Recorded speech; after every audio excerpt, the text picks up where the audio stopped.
कई सब्सक्राइबर के क्वेश्चंस थे कि कोर्ट से इलेक्ट्रॉनिक डॉक्यूमेंट्स गायब हो जाने पर क्या किया जा सकता है। तो एक स्टेटमेंट होता है इंग्लिश में, precaution is the better than cure.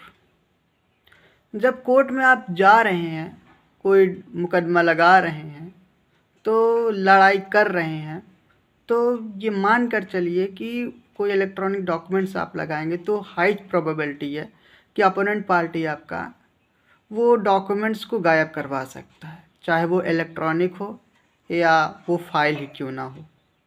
और केस फाइल गायब हो जाने पर एक पहले भी वीडियो बना चुका हूँ जिसमें आप लोग 1000+ व्यूज़ दे करके सपोर्ट किए और प्यार दिए, उसके लिए thank you so much. But ये जो वीडियो होने वाला है वो इलेक्ट्रॉनिक डॉक्यूमेंट पर है। तो जब एक है provision section 65B of Indian evidence act में, वो कहता ये है कि जब भी आप कोई कोर्ट में इलेक्ट्रॉनिक डॉक्यूमेंट ले जा रहे हैं, तब वहाँ पर एक सर्टिफिकेट आपको इशू करना होगा वेरिफिकेशन अथॉरिटी से। वो उस डॉक्यूमेंट्स को, इलेक्ट्रॉनिक डॉक्यूमेंट के वेरासिटी को और रिलायबल और भी ज़्यादा ट्रस्टवर्दी प्रूव करेगा कोर्ट में, जिसमें ये साबित होगा कि ये जो डॉक्यूमेंट ले जाया जा रहा है, लगाया जा रहा है, उसमें ना ही कुछ फैब्रिकेटेड है ना ही कुछ मैनिपुलेटेड है। वो एज इट इज़ कंटेंट जो उस डॉक्यूमेंट का है वो ऐसा ही है, जैसे एकदम रियल और ओरिजिनल है।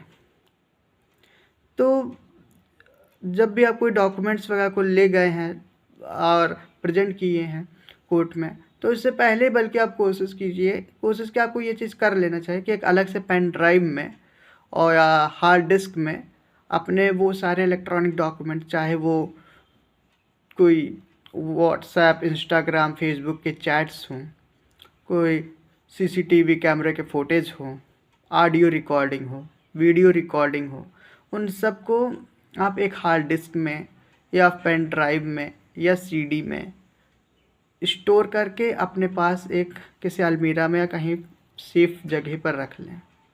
ये चीज़ आपको बहुत ही ज़्यादा बेनिफिट प्रोवाइड करेगा। बट कोर्ट में आप ले गए और वहाँ पर लगा दिए और अपोनेंट पार्टी गायब करवा दिया या कोई और भी गायब करवा दिया, किसी भी तरीके से वो डिस्ट्रॉय हो गया, तब ऐसे सिचुएशन में आप एक बार ट्राई कर सकते हैं, अंधेरे में तीर चला सकते हैं। उस वेरिफिकेशन अथॉरिटी के पास जाइए, वहाँ पर आप रिक्वेस्ट कीजिए कि वो अपने कंप्यूटर में चेक कर लें, क्या पता वहाँ से आपको वो फाइल मिल जाए दोबारा। इवन हाई चांसेस है कि वो सब खुद डिलीट कर देते हैं, तो आप वहाँ के रिसाइकिल बिन में भी आप चेक करवा सकते हैं। वहाँ पर आप चेक करा लीजिए, देख लीजिए, आपको क्या पता मिल जाए।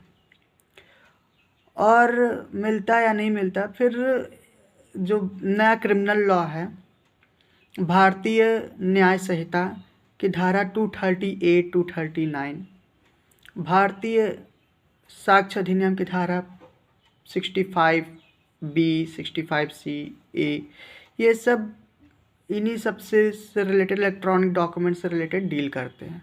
तो 238 भारतीय न्याय संहिता के तहत आप ये उन लोगों के ऊपर FIR करवा सकते हैं for the tampering of the electronic evidences and document और destroying of the electronic document.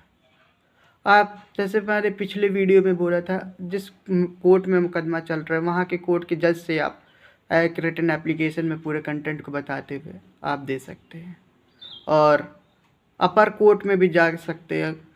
वो जज को चाहिए कि इसमें क्लर्क से और लोगों से, जो स्टाफ है कोर्ट का, उससे रेफरेंस मांगे। और तो होने का तो बहुत कुछ भी हो सकता है, वो आपके कितना लड़ सकते हैं, कहाँ तक आप जा सकते हैं, उसके ऊपर भी डिपेंड करता है। अगर आपको मेरा कंटेंट का पसंद आए तो सब्सक्राइब कीजिएगा हमारे चैनल को। सब्सक्राइब तभी कीजिएगा जब रियली इंटरेस्टेड होइएगा, नहीं तो मत कीजिएगा।